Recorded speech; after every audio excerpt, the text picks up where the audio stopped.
بسم اللہ الرحمن الرحیم۔ ہم دشمن پر غلبہ چاہتے ہیں، ہم دشمن کو مغلوب کرنا چاہتے ہیں، ہم دشمن کے سر پر کھڑے ہو کے ناچنا چاہتے ہیں، اور ہمارا مطمع نظر یہ ہے کہ کورٹ میں یہ ہارے، پر پنچایت میں اس کو شکست ہو، اور لوگوں کے سامنے اس کی اصلیت واضح ہو کر یہ ذلیل ہو، اس کا اصل چہرہ سامنے آئے۔ تو یہ آسان عمل ہے، مشکل نہیں ہے، لیکن سب سے پہلی چیز مجھے اپنے دل سے یقین ہو کہ میں اللہ کی بارگاہ میں اللہ کی طرف متوجہ ہوں، اور اللہ کی رحمت، اللہ کی مشیت اور اللہ کا کرم میرے ساتھ ہے۔ اب مجھے کائنات کی کوئی طاقت شکست نہیں دے سکتی، اور میرے خلاف جتنے لوگ ہیں حق پہ ہونے کے بعد مجھے کوئی بھی نقصان نہیں دے سکتا۔ اس یقین کے ساتھ بڑھیں گے انشاءاللہ۔ مختصر سا عمل ہے، آپ کو،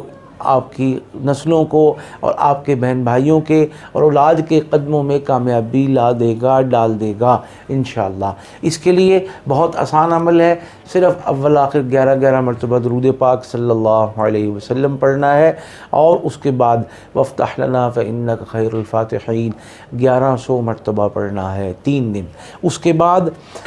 جو وقت مقرر کر لیا آپ نے پہلے دن، اس کا اہتمام کریں، اور اس کے بعد 313 مرتبہ روزانہ پڑھیں۔ اللہ کے حکم سے کورٹ کچہری میں، پرے پنچایت میں، بازار محلے میں، علاقے میں کہیں بھی کوئی دشمن ہوگا آپ کے اوپر غالب نہیں آ سکے گا، مغلوب ہوگا، ذلیل ہوگا، اور اس کو اس بات کا احساس ہوگا کہ اس فرد سے، اس شخص سے کسی بھی بنیاد پر اور کسی بھی سطح پر، پیسوں کے ہوتے، طاقت کے ہوتے، عہدے کے ہوتے، اور رشوتوں اور سارے تعلقات کے ہوتے ہوئے کامیابی اور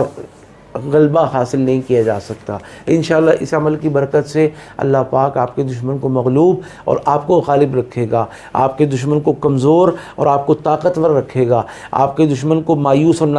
نامراد اور آپ کو بامراد رکھے گا انشاءاللہ۔